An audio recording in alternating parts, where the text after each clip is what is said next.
Good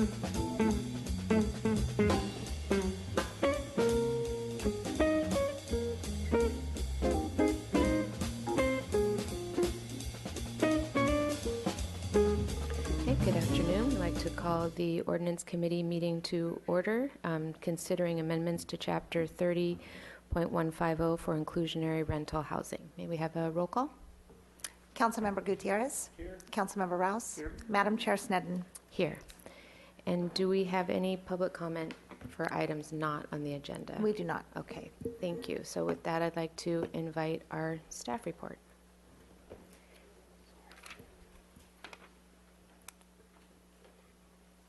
Actually, I'll take a quick moment here to anticipate that we probably won't get through everything that we need to for deliberations at this meeting, so that if we need to continue the item further, we will do that at the end. And we will hold our questions for staff in lieu of having public comment first, to try and make sure that you all are heard today. All right. Good afternoon, Commission members. My name is Jessica Metzger, project planner for the record. And on this project, we kind of had a real group effort in the Community Development Department. So I'd also like to introduce other members of the team, including Laura Doubles from the Housing Division, Dan Golitz, Long Range Planning Supervisor, and then both Tava Ostringer and Ariel Colon worked on the ordinance themselves in the City Attorney's Office. And then our consultant is also here today from Kaiser Marston and Associates, David Dozeman. So to start out, I would really like to remind everyone of the purpose of inclusionary housing, and that's to provide new rental housing for moderate income households through zoning amendments. This is important to us in the planning department and as a community, because moderate income households are really kind of left out of the housing creation in Santa Barbara. So most developers are looking at higher rent housing units, and so they don't often build moderate housing income units. And then our nonprofits in the community, like the Housing Association or Housing Authority and People's Self-Help Housing, build primarily low-income housing units, and that's due most of the time to funding, which is available at a state and federal level for those low-income projects. So this moderate-income household projects are really what we're looking to accomplish through the inclusionary housing provisions presented to you today. May I ask you a question just at this point? Yes. In different places in the staff report and in the ordinance, moderate income is defined in different ways. For the purposes of what we're discussing today, could you give us the working definition here? Yes, so moderate income housing has to do with HUD standards that every year go through and set out income levels for the housing. And hold on just a second, I'm sorry. And so moderate is households of four earning 80 to 100% of the area medium income. 80 to 100. Okay. I'm 80 gonna to note 120. 80 to 120. Yes. Okay. It's in different places it's defined differently, so we'll 80 to 120. Thank you. No problem. And so just to give you a quick background of the multi-unit housing incentive program, I know some of you have heard this before, but it's important to put it on the record. So this was really a program that was started through our general plan in 2011. And our general plan went through a multi-year process that looked at a variety of different elements, including the land use element and the housing element, which really focused on creating more housing in Santa Barbara. And specifically, the multi-unit housing incentive program came out of this policy on the screen here to encourage smaller units in commercial and multifamily zones close to transit, commercial services, and recreational opportunities. And how did we do this through the multi-unit housing incentive program? We did it a couple of different ways by increasing the allowed density on a parcel based on the unit size. So the smaller the unit, the more units you can get on a parcel or lot. We also looked at reducing parking, setback, and open space requirements. So in the program boundaries, those requirements are lower than the rest of the city. This program was adopted in 2013 based on those general plan policies, and to date has created 233 units across the city. And then this is a map of the program boundaries. So all the colored areas are part of the program. And the light orange is the medium density at 15 to 27 dwelling units per acre. The dark orange is higher density at 28 to 36 dwelling units per acre. In addition, you can also do priority housing, which is 37 to 63 dwelling units per acre in any of those areas that have the hatch over them. Priority housing is limited to certain housing types, which include rental housing and employee-sponsored housing, as well as cooperative housing. So now I'd like to go into the background of the Housing Task Force. So through our general plan, we created an adaptive management program that is reviewed by City Council once a year to see if we're meeting those general plan policies. And as it was reviewed a couple years ago, it was determined by the City Council at the time that there needed to be further review of the program, more than just some small tweaks that staff could kind of do on their own. And so a housing task force was created from the City Council direction, and the housing task force consisted of 3 City Council members, 3 planning commissioners, and a member of the Housing Authority.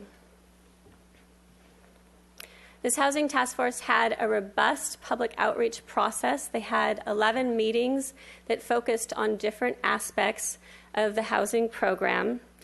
And with City Council direction through that process, they hired a consultant to look at an economic feasibility and nexus study for inclusionary housing.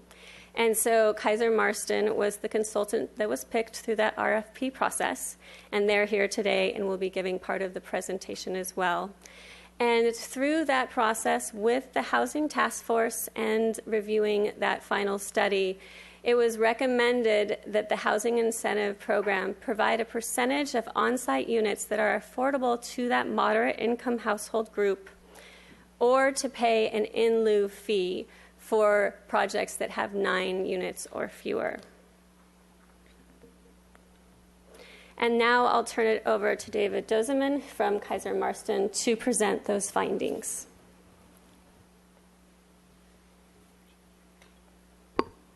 Good afternoon. So as Ms. Mesker said, we prepared an economic feasibility study that addresses the feasibility of projects developed under your AUD program and their ability to sustain a potential new inclusionary requirement. Most of the work was done towards the end of 2017, and earlier this year we prepared an update of that work focused on a few key findings and whether they still hold. The Nexus study was really designed to support a possible affordable housing impact fee. Now that the city's ability to do inclusionary on rental projects has been restored, that component of the work is really less relevant, and I won't be talking to it. Here's an overview of AUD projects, focusing on market rate AUD projects. 98% are rentals. Of the 3 types of projects, priority overlay, high density, and medium high density, most are either in that priority overlay category with 74% of net new units, or medium high density with 19% of net new units. And so it's those 2 categories that we focused on for purposes of the feasibility update we did earlier this year. The basic outline of the economic feasibility study is to develop a pro forma analysis for representative projects built under your AUD program. We look at development costs of those projects, what they rent for, and what returns are generated. Once we've built that pro forma, that basic pro forma, we can use it to test alternative affordable housing requirements, including both affordable housing fees and on-site requirements. In reviewing our study and considering its findings, it's important to keep in mind that we're looking at example projects that are intended to be representative of typical projects built under your AUD program, but they aren't specific projects on specific sites, and you would expect differences from project to project. It's also a snapshot in time. It doesn't predict out into the future. And in evaluating the feasibility conclusions, we've used a metric called a return on cost. And we're looking for a targeted return on cost of between 5 and 5.5%. And what a return on cost means is it's the rental income generated by the project as a percentage of what it costs to build. It's an annual return that's ongoing from development of the project. That return on cost can also be converted to a profit on sale. So return on cost is usually a premium over a capitalization rate. And a cap rate or capitalization rate is a relationship between the income generated by the project and what its market value is. Market value, a cap rate of 4.25% is what the Mark project sold for. That's a completed AUD project. And so the return on cost target that we're looking at of between 5 and 5.5% is about 0.75% to 1.25% above that cap rate valuation. And that's where the developer profit lies, is in that spread over the cap rate. So with the return on cost that we've targeted of this 5 and 5.5%, it translates into a developer profit of between 14 and 26%. And usually we're looking at something that's at least 10 to 15% to be a feasible project. So at the bottom of that range, 5%, we're right around that 10 to 15%. Going above, we get up to 26%, so a healthier return. These are the rent data that we looked at. So that red line at the top, those are the rents for the Mark, which is a completed AUD project. There's a purple line you can see there. That is for Arlington Village, another completed AUD project. And then there's an orange dot, which is the medium high density prototype AUD project that we looked at. And there's a purple X, which is a priority overlay prototype project. So the message of this chart here is that we have a couple of built AUD projects that are renting for quite a bit more than typical projects, typical older existing projects in Santa Barbara. And then we have our pro forma assumptions, which are somewhat below what those newer built example projects are renting for. And we pro forma a number that's a little bit below what those built example projects are in order to be just a little on the conservative side in our analysis. Here's more information about rents. The first column is moderate income rents, which while the range for moderate income is from 80 to 120% of median income, the proposed ordinance would establish the actual rent charged to the tenant at 100% of AMI. So in those rents in that column are what they would pay to live in those moderate income units. Next column is market rents for existing properties in the city. So this includes a number of apartment properties built mostly in the 60s and 70s. And so you can see that studios and one bedrooms are close to that moderate income range. But then when you get to 2 or 3 bedrooms, market rents are quite a bit higher than moderate income rents. And then the last 3 columns are examples of AUD projects and what they're renting for. So you can see that those 3 examples rent for a premium over the existing citywide apartment properties and are well above moderate income. So for the Mark, on an average basis, it's about 213% of AMI is what the rents are for the Mark. And for Arlington Village, it's about 180% of AMI in terms of what those rents represent. Here's a high-level summary of our pro forma analysis.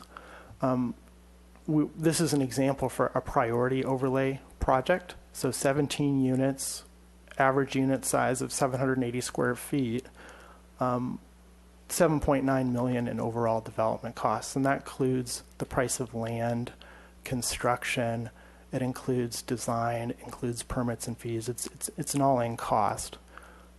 Then there's two columns below that cost, which are the income generated by the project. In the all-market rate scenario, those apartments rent for an estimated $2,900 a month, roughly. Once you account for vacancy, it's about $612,000 per year in income that's generated from that. And then you got to subtract the expense of operating the apartment as well as property taxes, and you get to a net income of $425,000. So taking that net income and dividing it by the total development costs yields the return on cost figure that I was talking about earlier, 5.37%.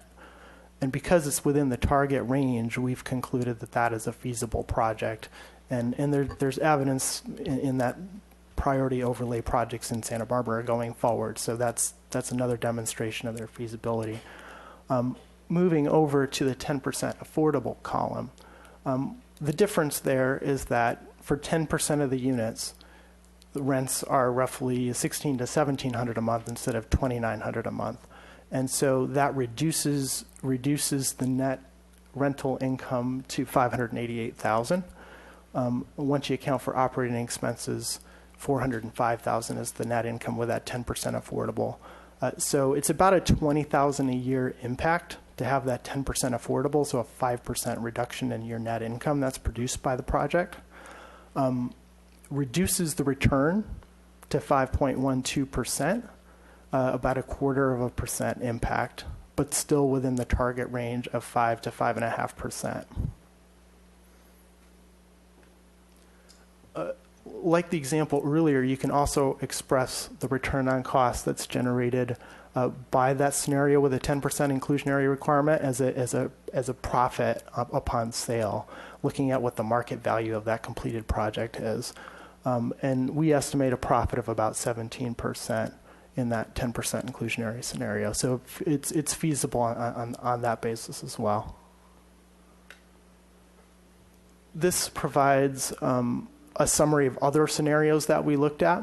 The charts I've been showing you are for priority overlay, so they're in the first column here. We found fee levels between $20 and $30 per square foot to be feasible. We found 5 to 10% inclusionary requirements to be feasible. Once you go to 15% with a priority overlay, it crosses below that 5% threshold we were looking for. So it's into a slightly marginal feasibility category. Yes? Can I ask a question there? Sure. Is the square footage fee, is that also for on-site? These are all on-site? So it's either or. Okay. So either you're paying a fee in then one it doesn't scenario. matter. Okay. Yeah, okay. Thank you. So the middle column is the medium high density, up to 27 units per acre. And that we found to be feasible with either a $20 or $25 fee, or 5% on-site at moderate. At 10% on-site at moderate, it also crosses that threshold below a 5% return on cost, but it's only a hair below. And if rents were $10 a month higher, it would cross back above that threshold. And because we were conservative in estimating the rents in the first place, we were comfortable enough to say that 10% requirement is still supportable in the case of that medium high density project. Once you go to 15%, it weakens it into more of a clear, marginally feasible project. You'd have to have some improvement in the economics of that project in order for it to be feasible, have a developer be attracted and go forward with the project. The last column, you'll see infeasible in every case. And that example is a medium-high density project within the central business district. And the issue there is that it's a relatively low-density project on a site that is very expensive land in your central business district. You don't have very many units to spread that land cost amongst, given the density. The cost of land in your central business district translates into over $300,000 a unit for a relatively small apartment. That's a lot of land cost. So it doesn't work in any scenario. Back to that map we were looking at earlier. The orange, again, is the medium-high density. It's the one that was feasible outside of your central business district, but infeasible inside.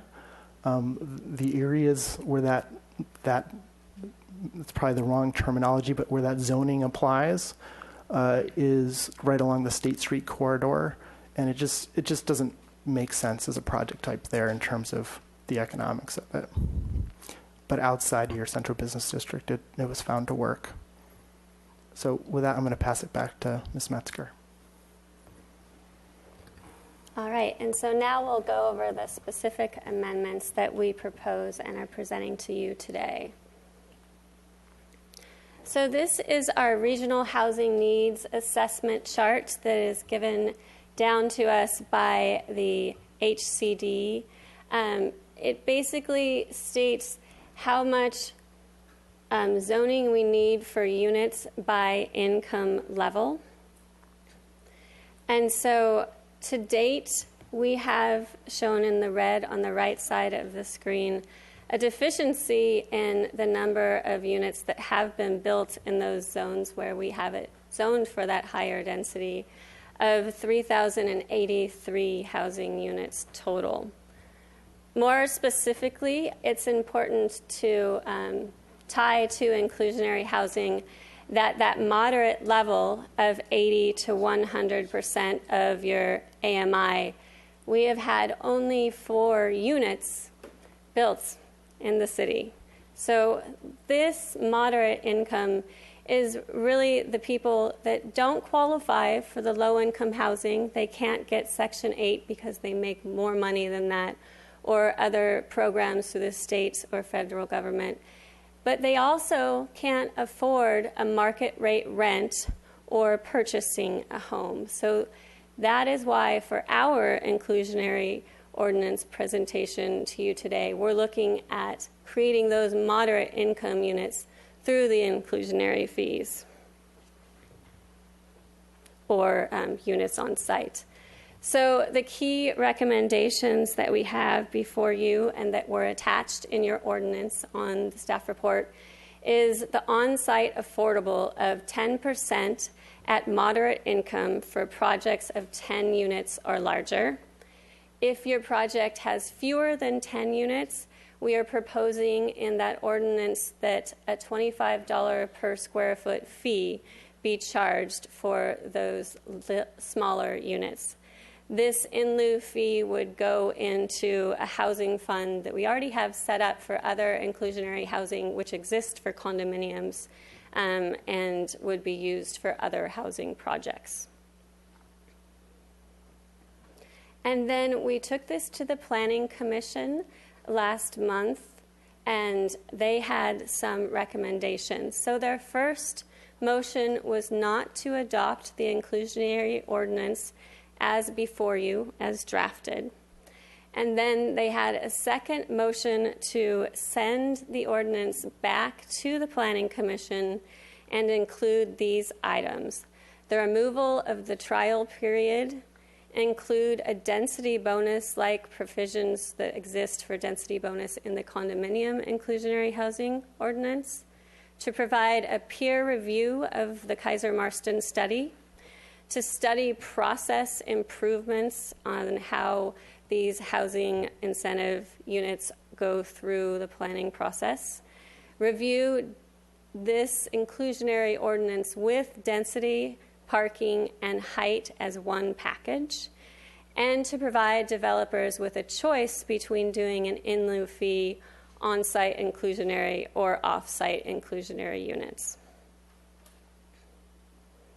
And so the next steps for the inclusionary ordinance, if we receive a recommendation from your committee today, would be to go to the City Council for a first reading.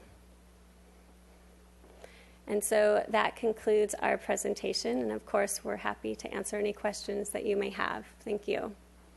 Thank you.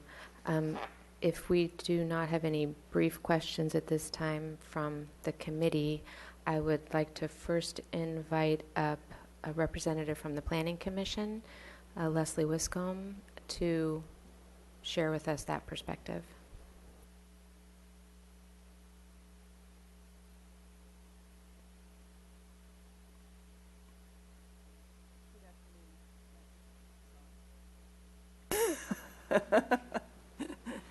Been there, done that. Good afternoon, Madam Chair and members of the Ordinance Committee.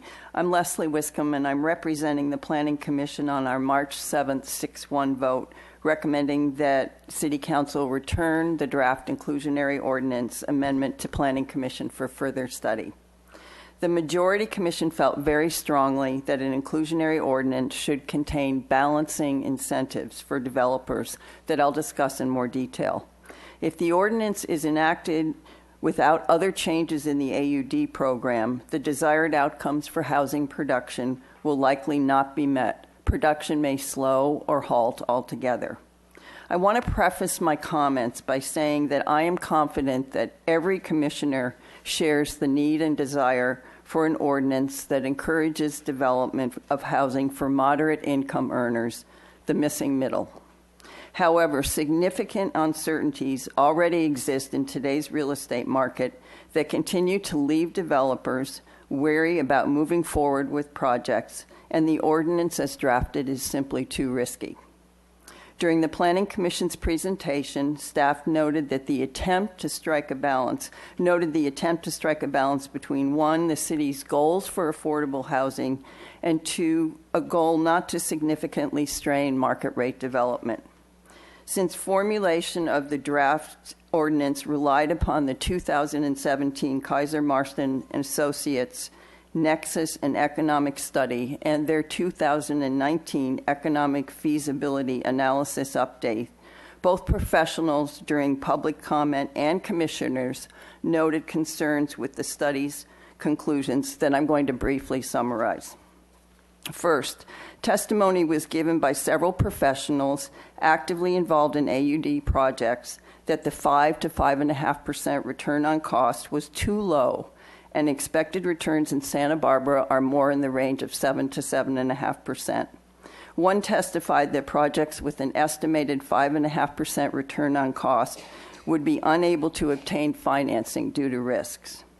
The report's analysis based carrying costs on the assumption that 18 to 24 months are required to obtain development and building permits within the city. For most projects, this process takes between 3 and 4 years to complete, and KMA's costs associated with time are therefore understated. Number 3, the 6 to 8% rise in construction costs used by KMA from December 2017 to February 2019 is too low. Testimony was given that construction costs have risen in the neighborhood of 20%, and given the Thomas Fire and the debris flow events that occurred in that time period, the 6 to 8% increase assumption does not really seem to reflect local conditions. And finally, 4, the consultant confirmed that no local development professionals were contacted to substantiate the data used in preparation of the 2019 feasibility analysis update. Therefore, the construction cost inflation assumptions, the assumed time required to complete the permitting, and the adequacy of the 5 to 5.5% return on cost were never validated by local professionals.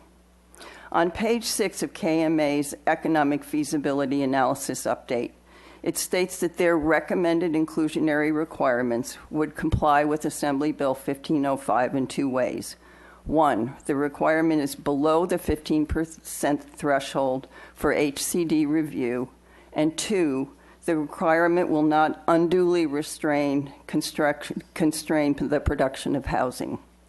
For compliance with 2, the Planning Commission heard contrary testimony from many professionals, including those who support an inclusionary ordinance. Some of the comments we heard from professionals include, and I have 4 quotes here, desired returns are evaporating and construction and financing costs are up 20 to 25%. The uncertainty in completing the development permit process before the AUD test period ends is putting developers in a position of great risk. Very experienced developers are starting to back away. I worry that the imposition of inclusionary requirement without incentive will kill housing production. And the production of AUD units has slowed for a variety of reasons. Land costs, unpredictable and time-consuming review processes, to name a few, and without incentives, the inclusionary requirement will create another barrier and further contribute to the city's failure to meet housing targets. So, excluding the downtown area that is part of a separate work effort, what are the balancing incentives that the Planning Commission recommends be studied for potential accompaniment in the ordinance? And I do emphasize the word studied. Number 1, remove the limitation of the AUD trial period duration. Since we are approaching the 250 unit limit, developers testified that it is too risky to submit applications now, fearing that the program will end before receiving permit approval. Number 2, include bonus density for inclusionary housing, similar to density bonus provisions provided for condominium projects with the affordable housing policies and procedures.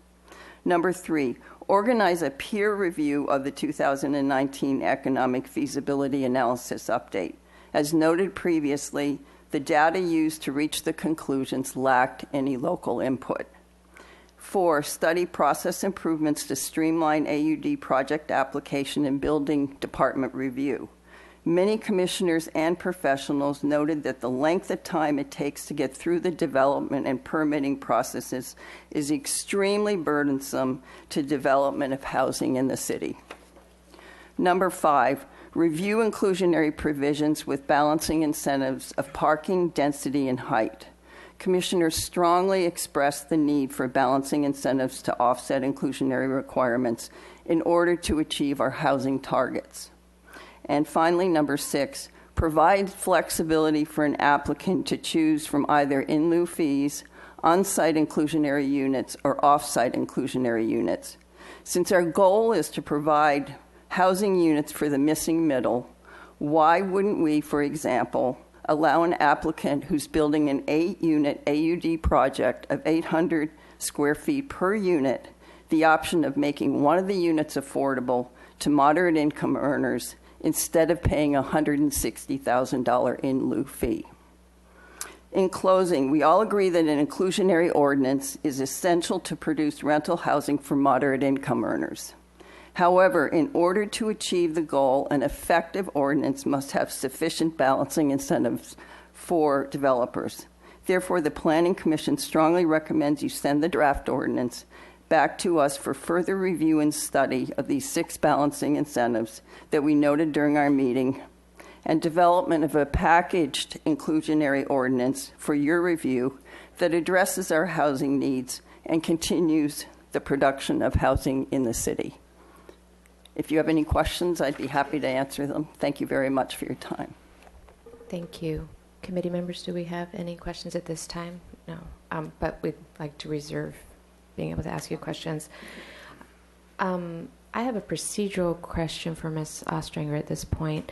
Some of those recommendations that it go back to Planning Commission or to City Council, and what are the legal rules on that? Madam Chair, Ordinance Committee, the City Council made a direction to staff and a directive as a body that this ordinance come before them, so it does need to come before them. The Ordinance Committee could have input as to what we do with the ordinance, but it needs to go to City Council before it would go back to Planning Commission. That was my question. Thank you.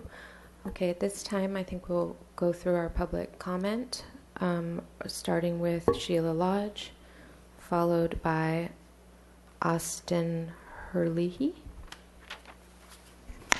Good afternoon, Madam Chair and members of the Ordinance Committee. I'm Sheila Lodge, representing the one vote on the 6-to-1 vote on the Planning Commission. The purpose of a nexus study is to determine the quantitative relationship between housing units developed through an AUD priority program and resulting increased need for affordable housing in Santa Barbara. I don't remember anyone arguing that the Kaiser-Marson report was incorrect in saying that does happen. You have more new units at market rates. The new residents are going to be needing new services, creating new jobs, mostly at lower incomes, therefore creating a need for more affordable, moderate income units. You've heard that you will hear more about how development costs have gone up. A year and a half ago, when we were discussing this provision, the development community was saying 10% was doable, and there were even some of them that said they could do more. Costs have gone up. That's one of the unintended consequences of the program in the first place. It's been suggested to me by one very experienced housing developer that if the inclusionary provision were adopted, land prices just might go down. Also, since then, changes have been made in federal tax law that are very advantageous to developers. And if it should turn out that you adopt it and no more priority high-density projects are built, the city will not be harmed. I know that some people that believe that any new units are good, they're a plus. However, all new units mean more new residents in the city, mean more need for services, more demand for creating more jobs, creating more demand for, guess what? Middle-income, affordable housing. And the city falls further behind in the development of the kind of housing it needs. Only 4 units, as staff showed you, only 4 units out of the 820 of the RENA assessment number in the moderate category have been permitted in the last 4 years. Without the inclusionary requirement, the city loses ground. With it, the city has a chance of balancing the impact of new market rate units demand and at least some moderate income housing just might get built. I urge you to forward the inclusionary ordinance to the council for adoption. Thank you. Thank you. We have Austin Herlihy, followed by Keith Rivera. Good afternoon. Well, I think Commissioner Wiscombe pretty much summed up everything that occurred at the last Planning Commission meeting, and without being redundant, I think I'm just going to break it down to a couple bullet points here. And it sounds like we need housing, and we need affordable housing. And I think by making it more difficult on developers, you're not going to get more housing. And so I think the inclusionary should be a bonus density, and I think we should talk about ways that we can figure out to make it more financially attractive to the developer to provide the need that we need as the housing in this community. So we should look at all those different aspects of reducing parking. I know by reducing parking, you can reduce the podium construction, which can make construction costs cheaper, et cetera, et cetera.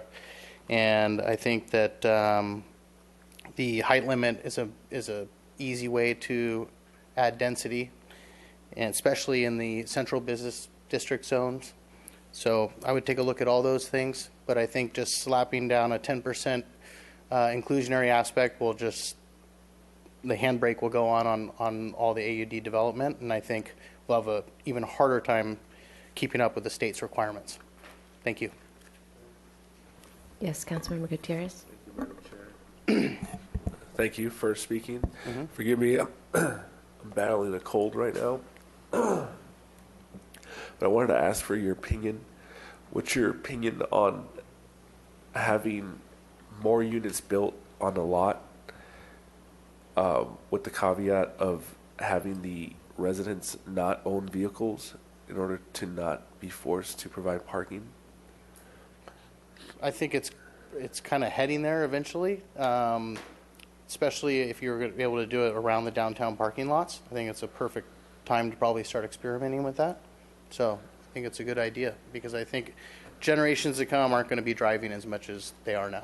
Do you think it's feasible though? Because I hear that it's too hard to regulate. I can't say on the regulation aspect of it. I can just say I think it's leasable. So I think people will lease it without a car. I don't think that's as big of a requirement. It's maybe like 15 years ago, everyone needed a 2-car garage or a 3-car garage.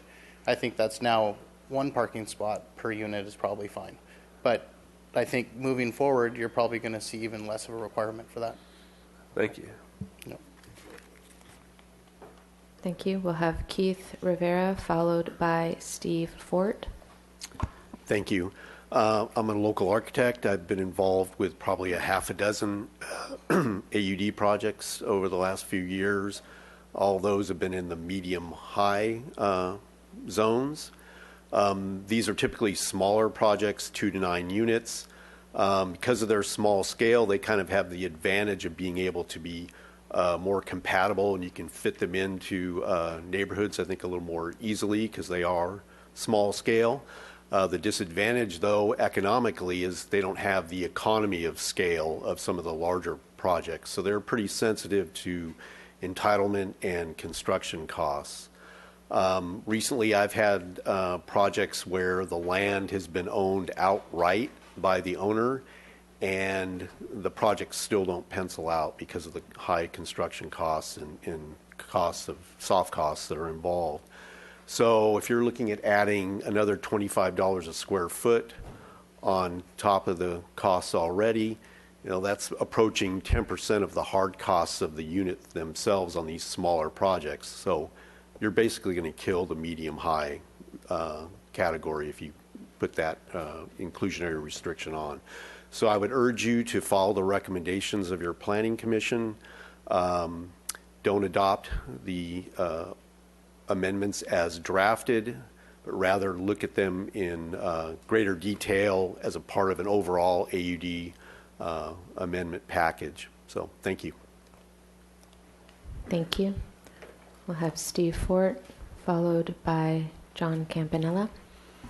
Good afternoon. I'm Steve Fort, representing the Coastal Housing Coalition today.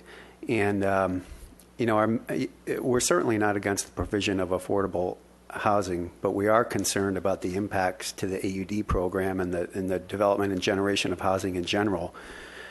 And our main concern is just looking at the agenda today and how this might proceed forward is that we're afraid that the PC's recommendations and comments might get ignored or set aside. And essentially, after hearing Commissioner Wiscombe, we just want to reiterate support for all of those comments that she reiterated that were generated by the PC and pass forward.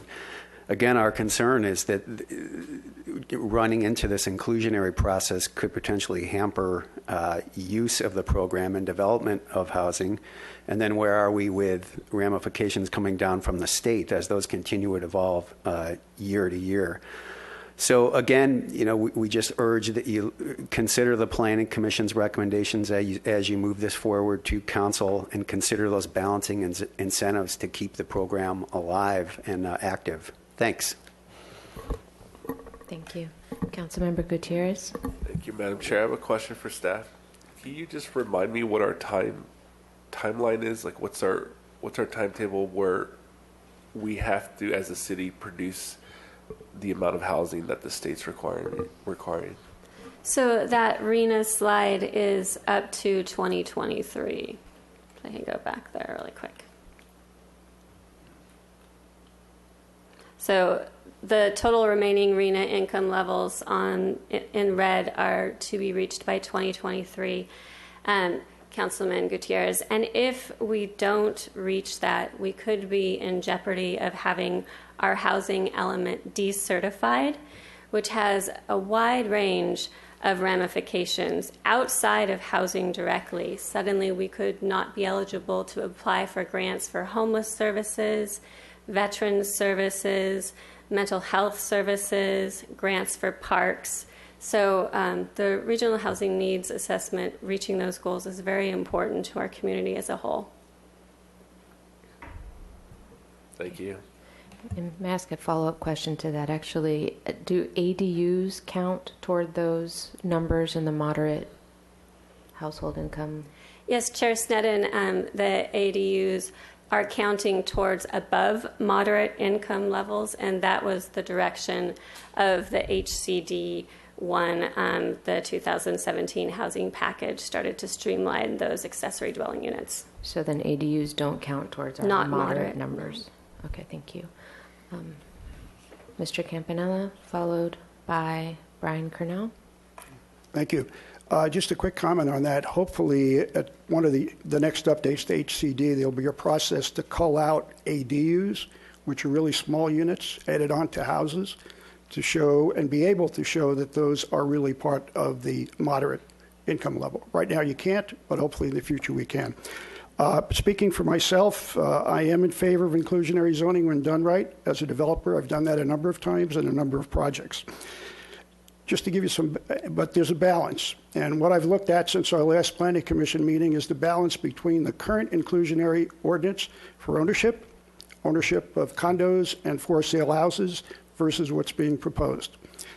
And what's being proposed for units under 10, the fees for these units, in lieu fees, are higher than currently required of high-end condos and single-family detached units. Okay? And you can ask staff about that. To me, that's out of balance. There currently are 12 projects pending that could be affected by this particular ordinance, totaling 35 units. That's 35 units in the entire city that's part of these small projects. Each one of those would have to pay a fee of between $20,000 to $25,000 apiece. And I think we need to ask the City Council to take this back to Planning Commission so we can get input from the developers, specifically those applicants that have submitted projects, to see what that does to them.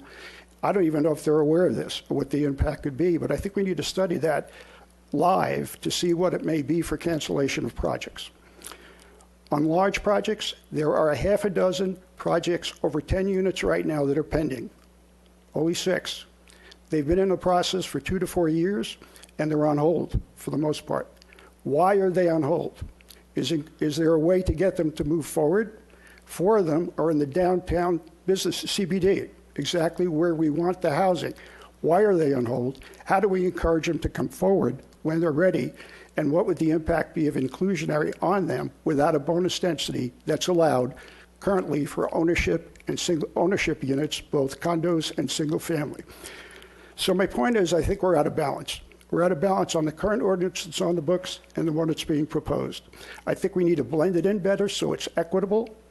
If a small project is spending $200,000 in fees, which it could, between $100,000 to $200,000, it's effectively paying the difference between market rent and rent at 100% between 12 to 15 years out.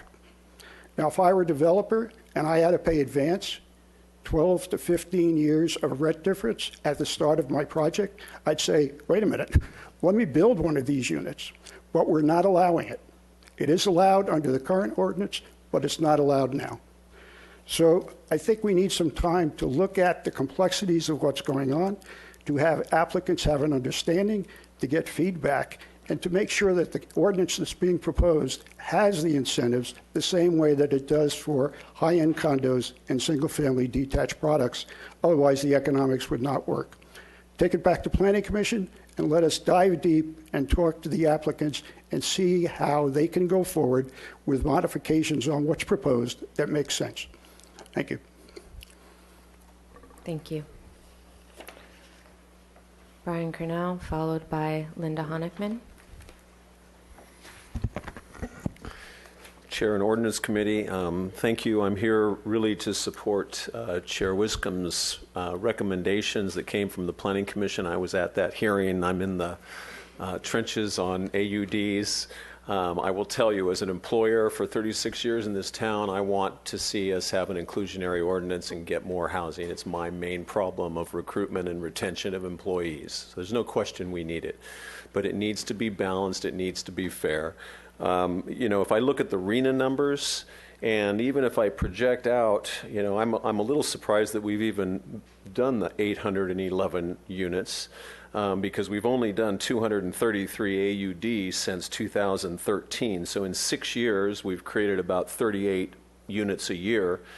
At the rate we're going, even on the for the above moderate units, the 1,617 above moderate units, it's going to take us 23 years at that rate to reach our RENA numbers, and we only have, 4 years left, whatever it is. Here's the reality. I think you will probably hear today the Kaiser Marston numbers, I believe, are flawed from the standpoint of return on costs. The reality is every project is marginal right now that I'm seeing. Costs are truly increasing 20 to 25% a year. It's a problem. And so it worries me. I don't want to see us kill the goose here with this plan, and I think that's why the Planning Commission's recommendations are sound. To me, I think if we go with the inclusionary, we need to allow for the bonus density. I also believe that, frankly, it's time for us to allow increased heights to 60 feet, which was taken away from us back after the voting of Measure B, which, clearly was a decision by the city voters to not reduce heights.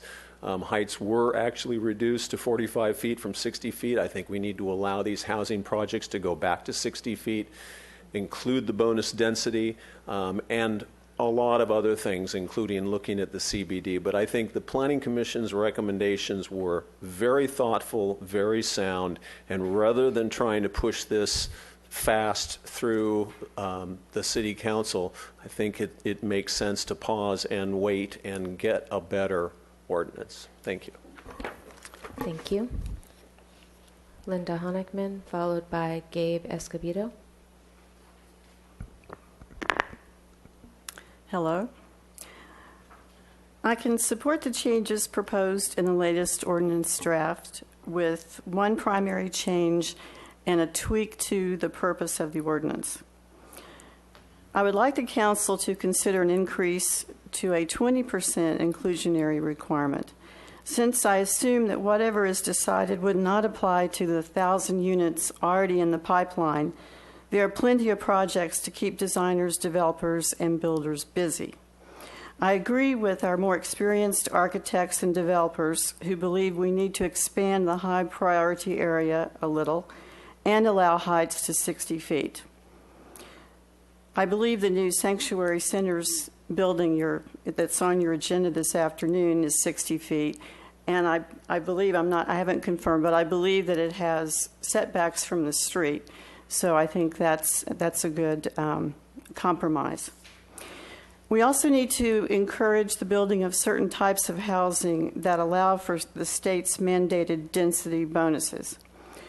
So this is where the tweak to the purpose comes in. Rather than moderate income as a target group, I think it is more useful to describe the population we want and need in that high priority area.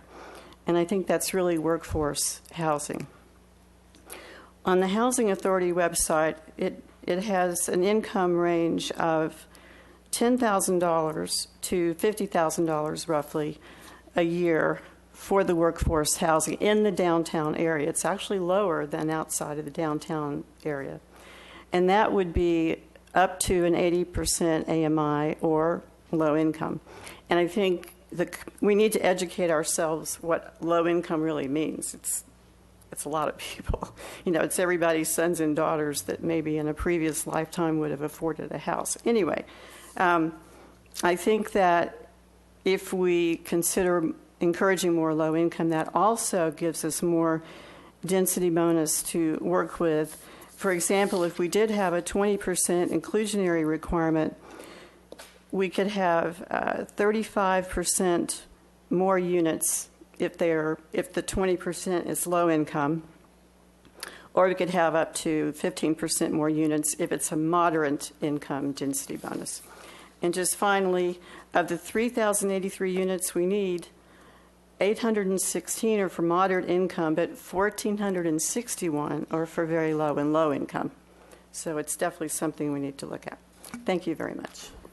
Thank you. I'd like to pause just for a second and ask for the definition of workforce housing. We use that term a lot too.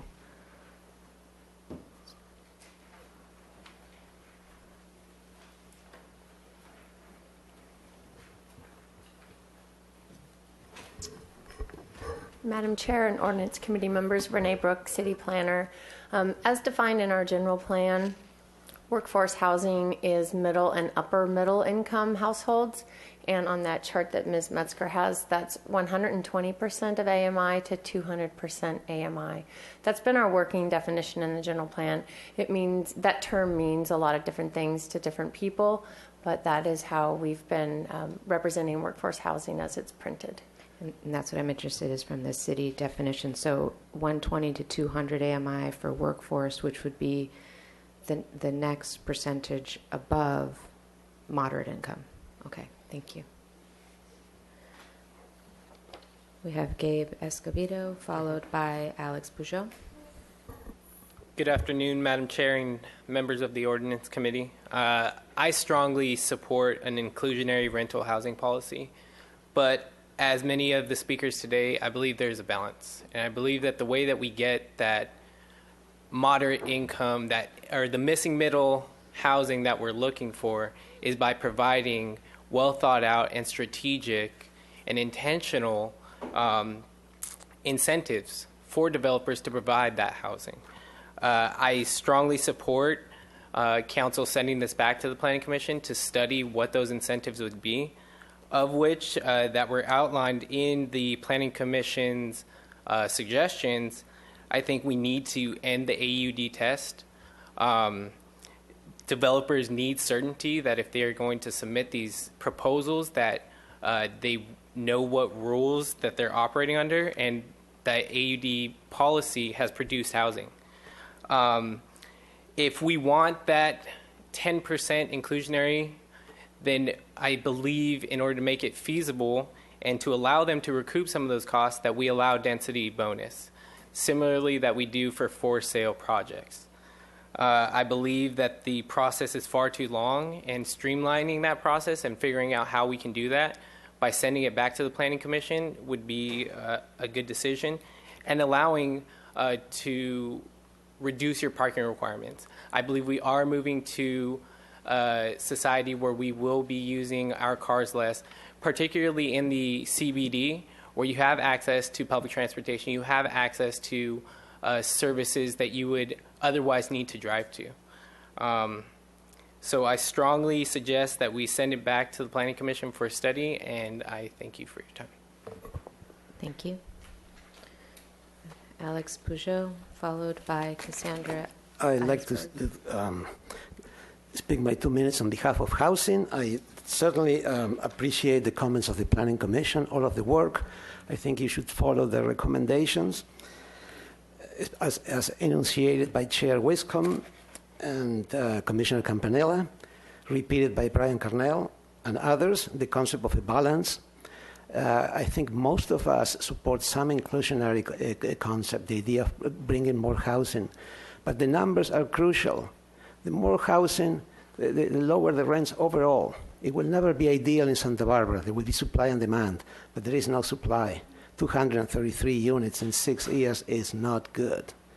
You have not done your work. I would like you to become champions of housing.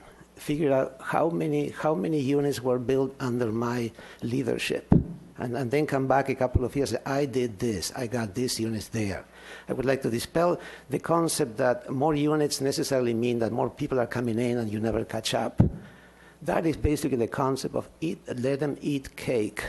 Like we don't need them, we put more units and then more people come in and so forth. People come here because of jobs too, not because they're rich. They don't come here to small units with little parking because they are affluent and they can afford that. The populations come because of jobs, and we need to provide more housing, and that is, I don't want to argue that. I think it's absolutely necessary. Thank you. Thank you. Cassandra Eisenberg, followed by Rob Fredericks. Hi. Good afternoon. My name is Cassandra Ensberg, and I am a Santa Barbara architect, and I'm here to thank you for your service. I support inclusionary housing, but like the others, I think that we need to do a little bit more work before we move forward. I also attended the hearing, and I appreciated the thoughtfulness of the deliberations and the decisions that were approved 6-1. And Chair Wiscombe already went over that in great detail, so I won't go into that anymore. I would just say that I'm sorry if I missed somehow the most important point in the staff report today, and I'd like to know where the staff intends to follow the Planning Commission suggestions. This is disheartening to me. We have, as taxpayers, we pay a lot of money for our city council and for our planning commission, and I think that it's important that their role is very, very important. They get into the weeds of all of this, and they help us tremendously to understand what these ramifications are, and I think that they need to be respected. Before granting any approval, I strongly urge you to heed PC's recommendations and to move to send the entire proposed inclusionary ordinance back to staff to specifically address the list of issues put forth by Planning Commission almost 2 months ago. So I'd like to see them come back quickly. And I urge staff to move quickly on this, and I appreciate and to embrace and appreciate the help from Planning Commission. Sometimes, as we all know, it's better to step back a little bit before you can move forward. So I think we need to step back, do a little bit more homework, and then we will move more rapidly forward. Thank you. Thank you. Rob Fredericks, followed by Frank Rodriguez. Good afternoon, Chair Sneddon and committee members. Rob Fredericks with the Housing Authority of the City of Santa Barbara. First of all, I'd like to just inform you that I did send all of you the letter that I submitted to the Planning Commission for the March 7th meeting that was held, and our position remains the same, that we need inclusionary housing in our community. I think I heard that from everybody, that we have a great need here, and that's supported. I think I am one of the minority here. I think in that we need to move the inclusionary forward now. We can make the other adjustments that I also agree with what I heard as today. Those adjustments are needed, but I think we can move forward with the inclusionary. The Kaiser Marston Associates study shows that these projects can move forward and they can be within the profitability range for the return on costs. We looked at the study ourselves. There was some constructive criticism about the project that there wasn't a peer review done on it. We did a peer review in-house. We looked at land costs, development costs, the estimated rents, the operating expenses, the cap rates, and the return on cost metrics. And we found all of those to be an accurate reflection of the cost and economic market conditions in Santa Barbara. So I think to discount the work that the city staff has done with Kaiser Marston is not accurate. It's a good study. And I also want to also reiterate what has also been said today is that recently with the Tax Reform Act that passed in 2017, tax brackets have been lowered for owners and developers, and also allowing accelerated depreciation on developments. Rents are also higher, and interest rates have come down substantially. So I think you need to take that into account when you're looking at that. Wasn't done shown in the Kaiser Marston Associates study, but when you package that in at the moderate compromise of a 10% inclusionary rate, it's feasible. And I think we should move forward now and then take the rest of the package and do some more adjustments down the road. Thank you. Thank you. Frank Rodriguez, followed by Vijaya Jamalamandaka. Thank you, Chair and Ordinance Committee. I'd really like to echo Rob Fredericks from the Housing Authority. I think I'm here with CAUSE, the Central Coast Alliance United for a Sustainable Economy. And we know the AUD has been an incentive program. That incentive has been provided. And so we definitely support the other incentives, such as height restrictions to be taken away and also with parking. But at the same time, we do agree that there has to be something given back for affordable housing in our community. We already see 4 housings in that median income is horrible and low, and so we know we need to make a stand. And I'm glad to hear today that people do support inclusionary housing, so if we can move forward with that. As CAUSE, we do support 15%. We believe that is reasonable, and thanks for the study. I think it was awesome. We at CAUSE like to read over it, but we also agree that it was conservative, and we agree that we can get to 15%.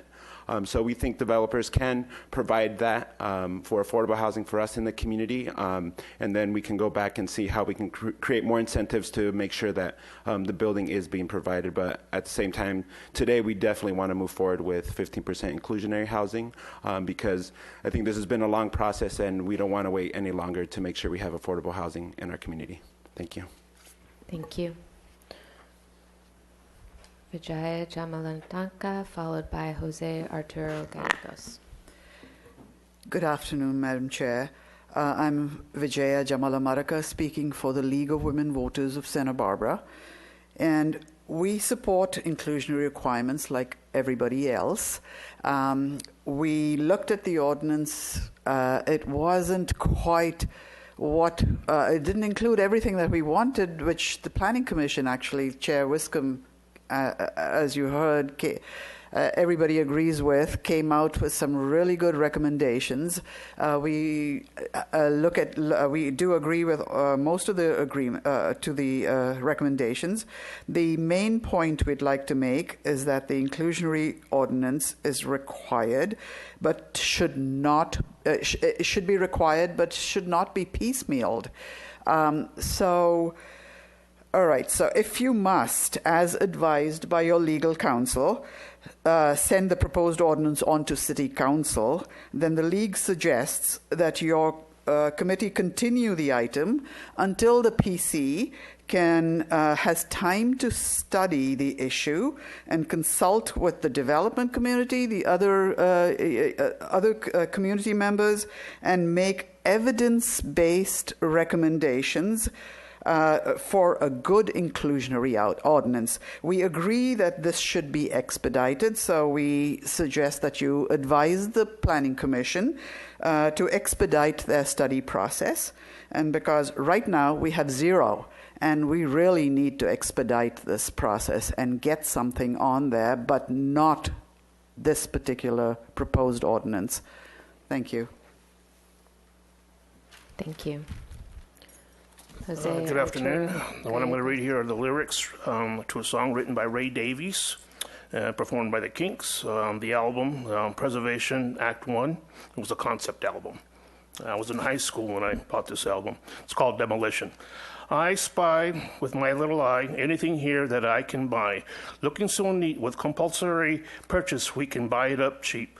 Then we'll pull up the floorboards, knock down the walls, rock the foundations until the house falls like a pack of cards crashing to the ground. Then we'll build a row of identical boxes and sell them all off at treble the profits. Demolition.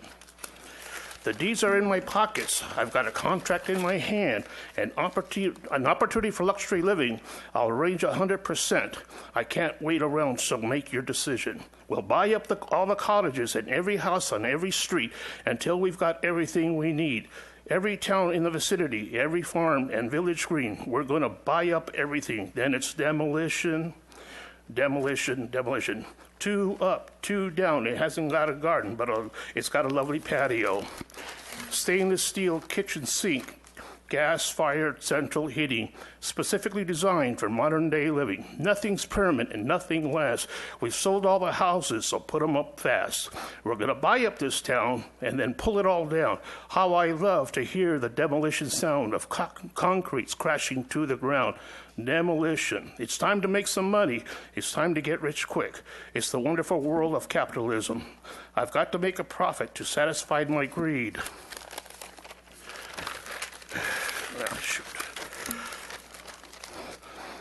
It's my faith and my religion. Demolition, demolition, demolition.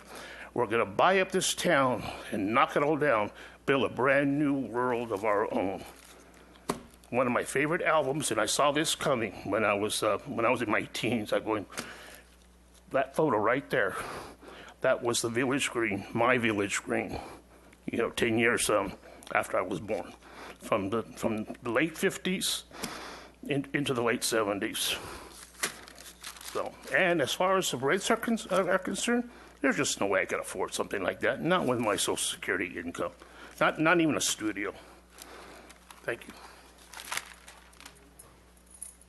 Thank you. Bonnie Donovan donating her time to Anna Marie Gott. We will have 2 other speakers past that, Peter Lewis and Michael Lynch, and then we will close public comment and I believe continue the item because we need to stop before City Council. I conferred with the city attorney, and I actually should have 3 minutes for public comment. You've been giving everyone 2. No, I'm sorry. I've been giving everybody 3. Oh, someone said that they were 3. given 2, so that's why I made that comment. It's been 3, and you will have 5. 5. That's awesome. So I would love to hear that song played at City Council because I think that was absolutely perfect in what's happening here at the city. The Housing Authority did do the peer review. There is no question that Kaiser Martin's analysis, which they do all of the time, is accurate. I want you to remember that when the AIA had the design charrette in 2011 and presented all of that information to the City Council, that they did do feasibility analysis for their projects. And you know what they promised us? Rents would start at $1,200. And I believe that a 2-bedroom was somewhere around $1,800. But right now, it's twice or more. And it is not because things have doubled. It's because there was no protections put in the ordinance to ensure that we got the housing that we wanted and that we were looking for. We didn't have an actual definition that said that our workforce housing were for people that were 80 to 120% because that's where we need the housing. Or maybe it was 80 to 130%, whatever definition that you want to make, that's what you need to define. Because right now, the only housing that we're getting is housing that is around the 200% AMI. The idea that a single unit on a property is going to pencil out, yeah, that might be true. But maybe we shouldn't be allowing AUD units on at single units. Maybe we need to be concentrating on multi-units. I presented you with a letter, and, while I completely agree that we need inclusionary housing, I do agree that this item needs to continue because you need to kick the tires a bit more. We need to look at other solutions because we are not getting the housing that we need or that the city needs long-term to survive. We haven't looked at our transportation network. What happens if, and let's just, imagine that we actually do increase the density downtown and that's where our workers work. Wouldn't we be starving our transportation network? Wouldn't we have fewer and fewer people actually riding our buses, which is what you guys want everyone to do? So shouldn't development actually be pushed out to different areas a little bit differently than what is proposed? I went to that design charrette and it didn't show where any of the historical districts are. So you can't really build a huge AUD in a historical district. There were people there that said, we need to remove the parking lots of churches and grocery stores and build housing there. Are we really going to do that? It was filled with architects and planners. It didn't have a good representation of residents, and it certainly didn't ask anyone how much they could afford. It did none of those things. It was absolutely a joke. I make some suggestions here in my letter, which is we should prohibit the destruction of affordable housing.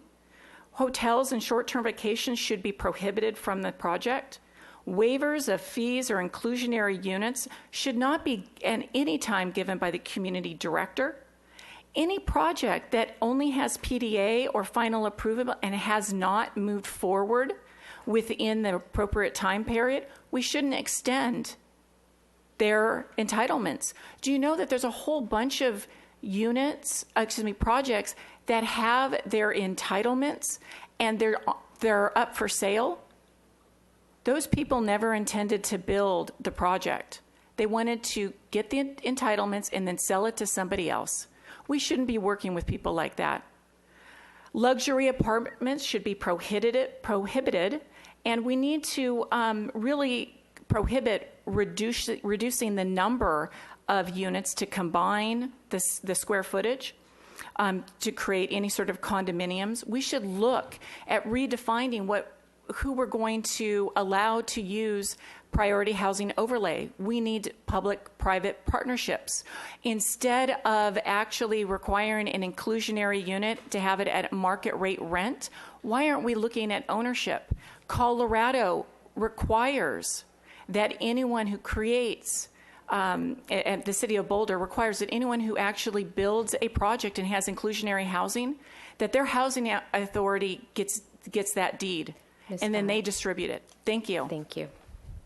We will have Peter Lewis, followed by final speaker Michael Lynch, and then we will continue this item sometime in the next 2 weeks. Good afternoon, Madam Chair and committee members. Peter Lewis, I'm the owner of 604 East Coda, one of the projects cited by the study and covered. Some of the numbers that were cited on my project in particular are not accurate. Probably could have been more accurate if the company conducting the study actually contacted me for verification of those numbers. Most of them are accurate, but there's one of them on the two-bedroom was high. It's not where I've rented them at.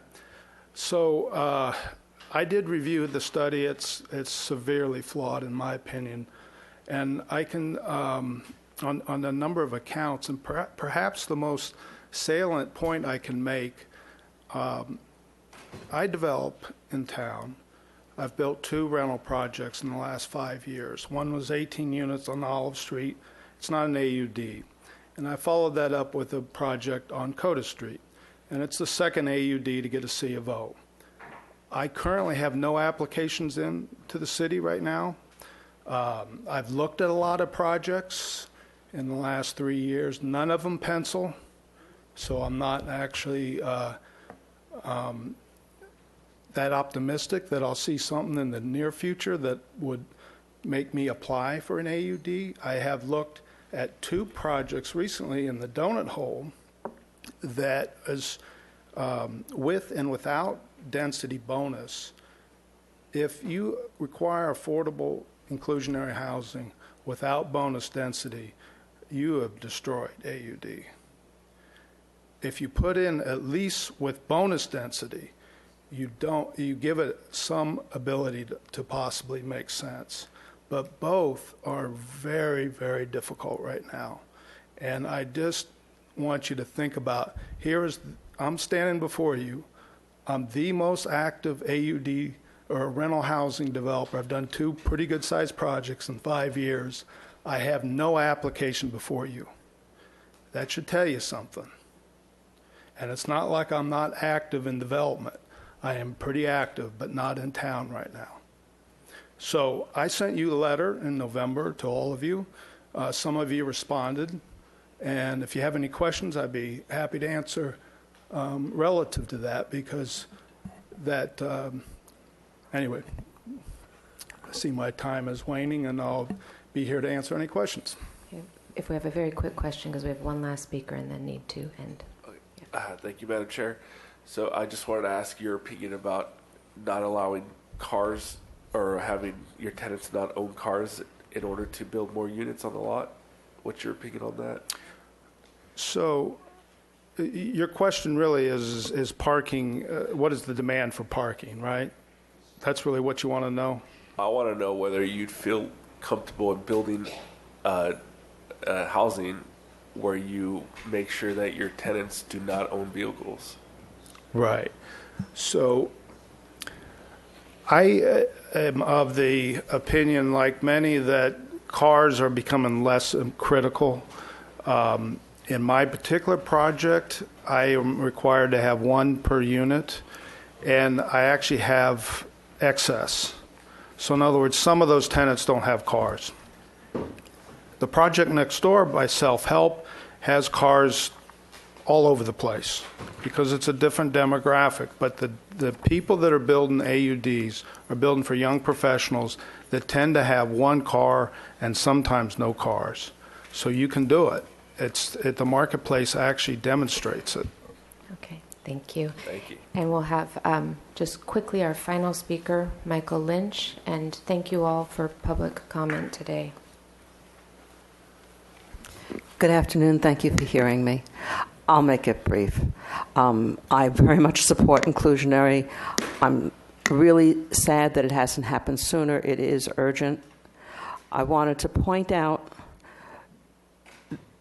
the people of Santa Barbara, it's a city. It's got people living in it, and these people need places to live.